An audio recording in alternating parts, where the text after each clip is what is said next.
What's up, y'all? It's your girl, JTP. Welcome to my channel. Welcome to my channel. Welcome to my channel. Welcome to You're tuned in with JTP. You tuned in with JTP. Welcome to my channel. Welcome to my channel. Welcome to my channel. Welcome to my channel. You tuned in with JTP. You tuned in with JTP. Got podcasts. Got poetry. Got story time. Eating on my grocery. Got podcasts. Got poetry. Got story time. Eating on my grocery. Welcome to my channel. Welcome to my channel. Welcome to my channel. Welcome to my. You're tuned in with JTP. You tuned in with JTP. Welcome to the. Welcome to the. Welcome to the. Welcome to the. Welcome to the channel. What's up, y'all? It's your girl JTP. Back with another YouTube video. I'm so sorry I've been gone, but today I'm giving y'all a podcast. So let's get into it. And before I get into it, let me say this again. Podcasts are opinion based only. You are free to believe what you want. This is what I believe. This is how I feel. These are things that I want to say. You're welcome to leave in the comments below how you feel. I do accept submissions, or I do accept what you guys say. I'm not against what you believe. I encourage you to believe what you believe. That makes you who you are. But let's get right into it.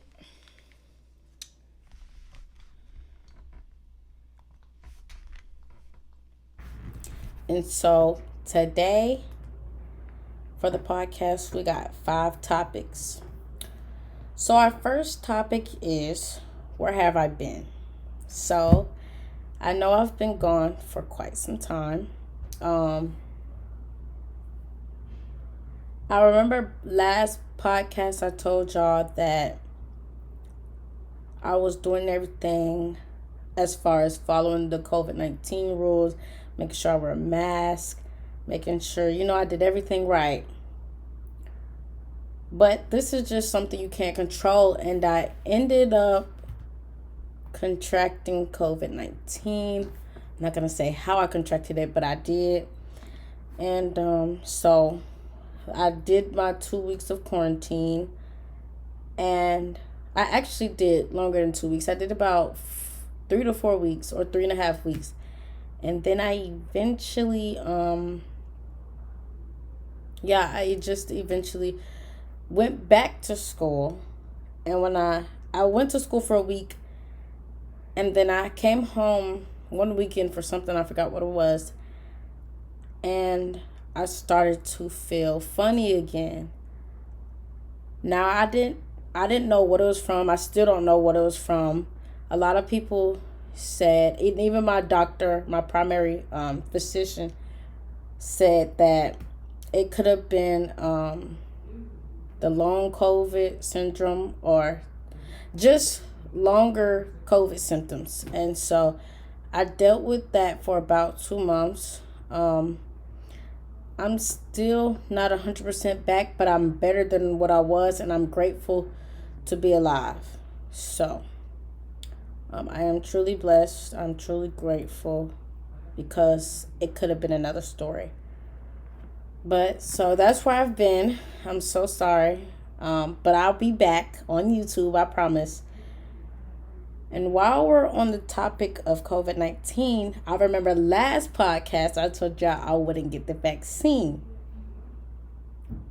After dealing with the long COVID and going through all that, I told myself that if I was to get the vaccine, I could only get better or worse. And it was a chance I was willing to take. And so last month I got my first shot.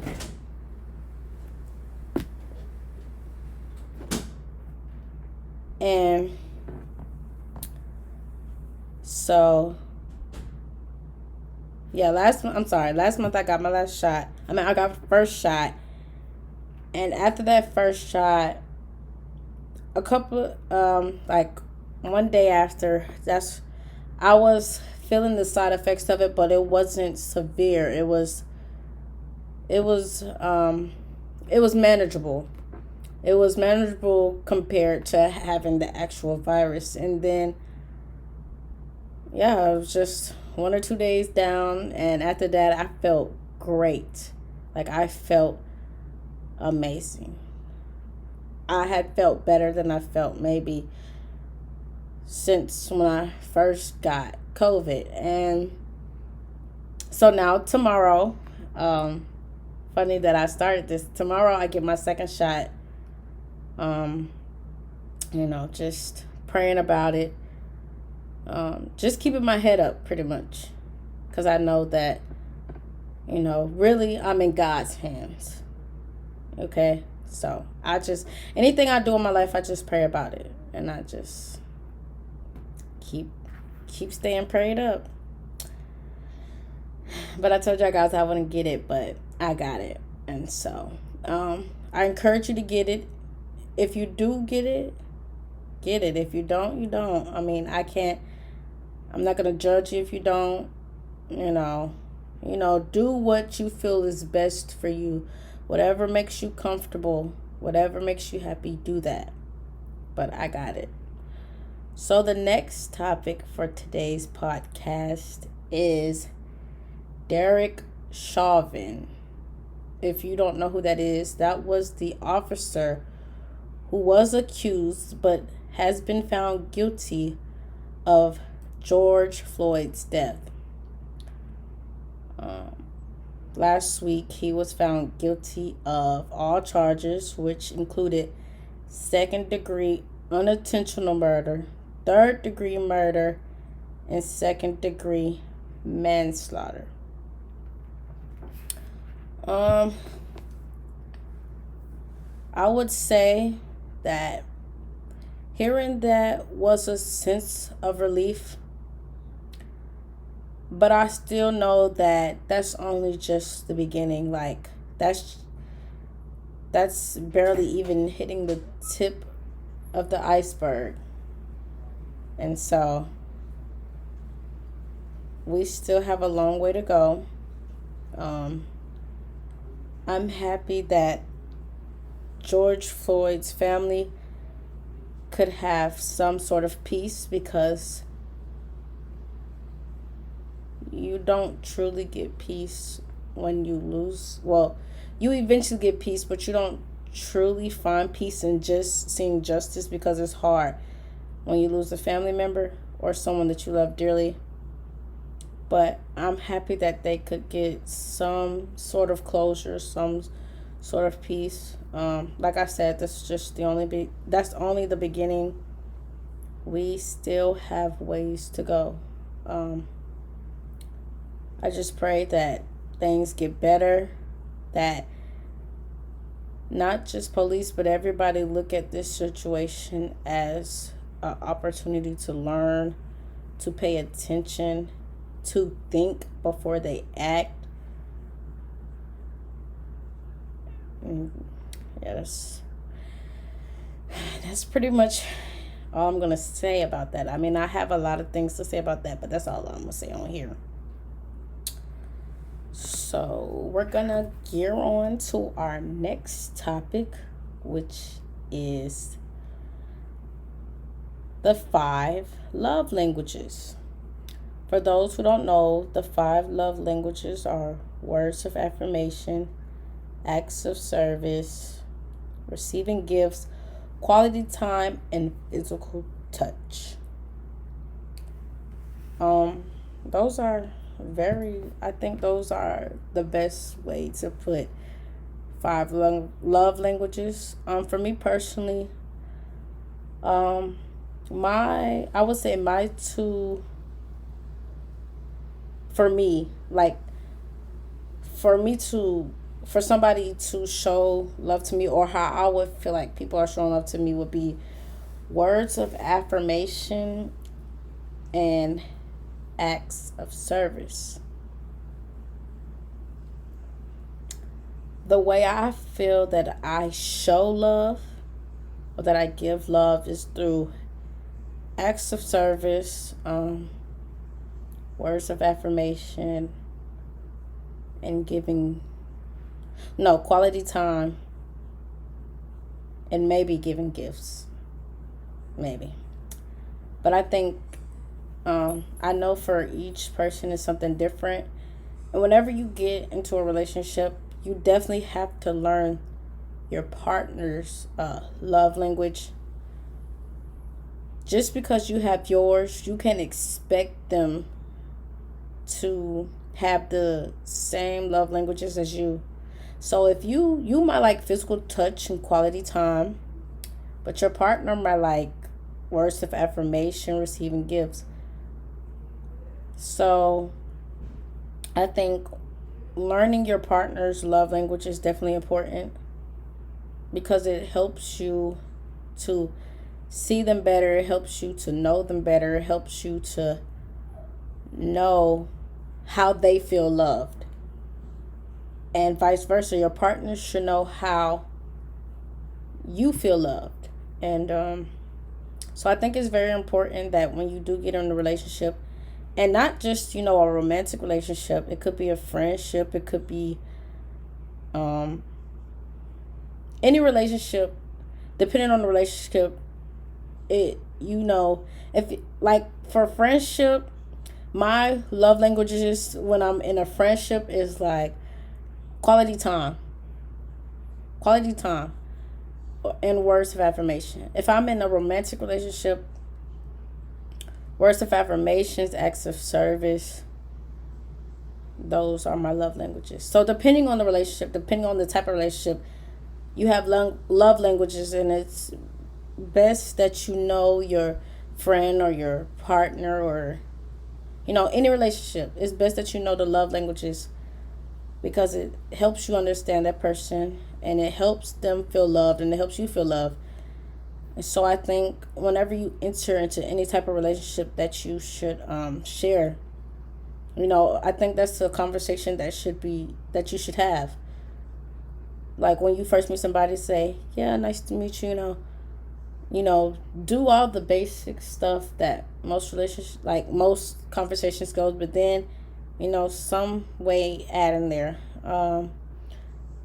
Me, I'm gonna be straight up. I'm just gonna say, what's your love languages, or how do you feel loved? Like what makes you feel loved? And then I would reciprocate and tell them mine's. I think that's very important to know between your partners, like I said, in any relationship.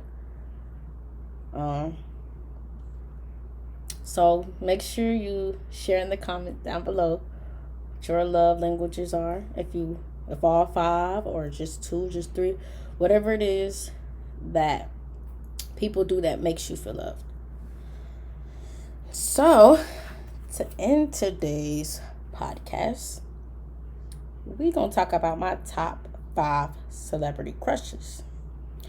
Now, if you don't know me, because I don't think I shared this part of myself, but I'll share it today. I am a woman that loves women.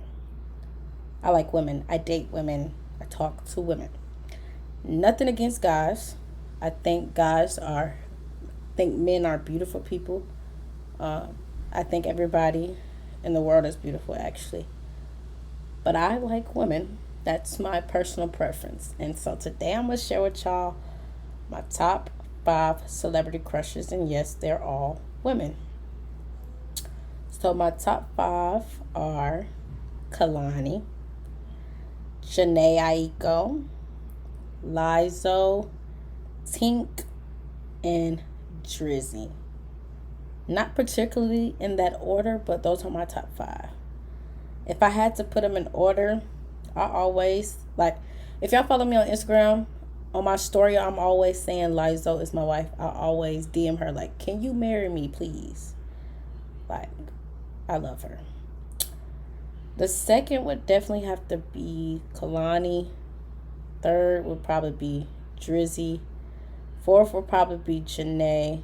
And then lastly would be Tink. So make sure y'all hit all of them up on Instagram. Go check out Jazmyne the Poet on Instagram and follow her on YouTube at JTP. Because she said that y'all are her crushes. Seriously.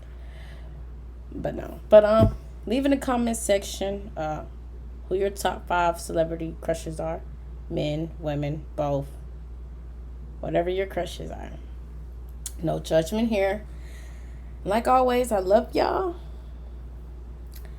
See y'all next video. Make sure you like, comment, and subscribe. Make sure you share. And I will see y'all again this week. I promise y'all I'm back. And I'm better. See ya.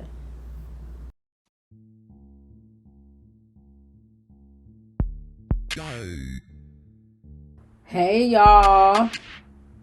It's JTP. That's me. Thanks for tuning in. Thanks for tuning in. Thanks for tuning in.